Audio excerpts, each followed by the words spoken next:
The prosthetics world is a strange world. Once you start, you never leave. And for instance, here, I've been here for 20 years and I'm still the baby of the branch, really. I think there's only two guys that have been here less than me, and they've been doing 16 and 17 years. Yeah, we've all grown up together, really. We all get old together here, and it's never changed.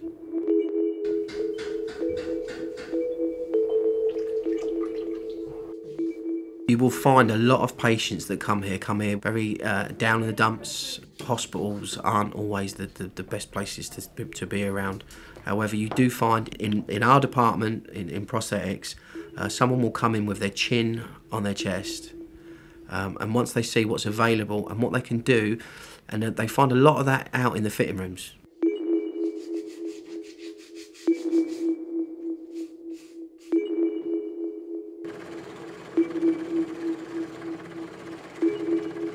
A young guy will come in depressed and down and sit there and listen to these old guys who are still walking around on metal limbs that, they wouldn't dream of swapping for a leg that costs £20,000 because they're happy on what they've got. And you'll find that they'll sit there and listen to guys that are working for Amputees in Action, doing stunts on films, and they'll realise life's not as bad as it is, and they'll generally walk out, a lot happier when they walked in.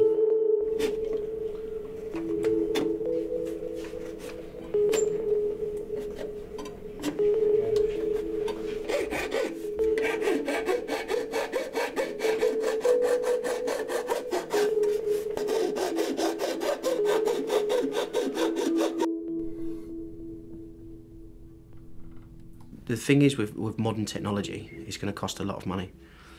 For instance, the C-leg is about £20,000, but it is the #1 microprocessor limb on the market. But not everyone's suited to the C-leg. It's a high activity walking limb. It's not a running limb or anything like that. It's purely for walking everyday life. But yeah, the funding from the NHS does restrict on what you can get.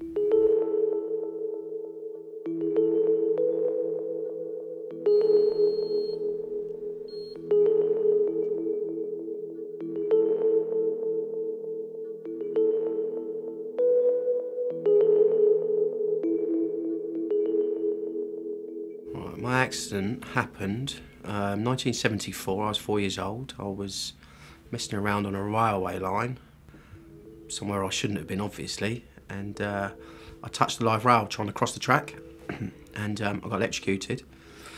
It hasn't affected me at all in any way because of my age that I lost it.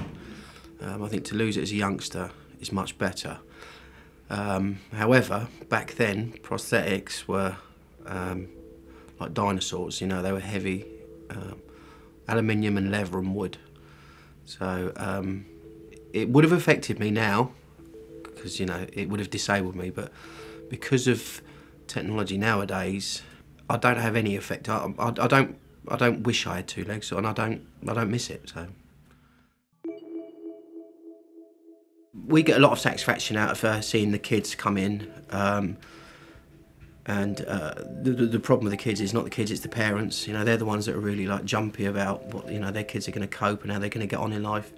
But generally, a kid will put the leg on and just run up the corridor and they disappear.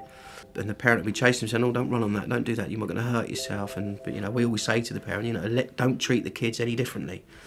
If they're going to climb a tree and fall out of a tree and break an arm, great. They've got to be able to do what their friends, and buddies are going to do. We can provide any limb that can do anything. It's whether the person is up to that.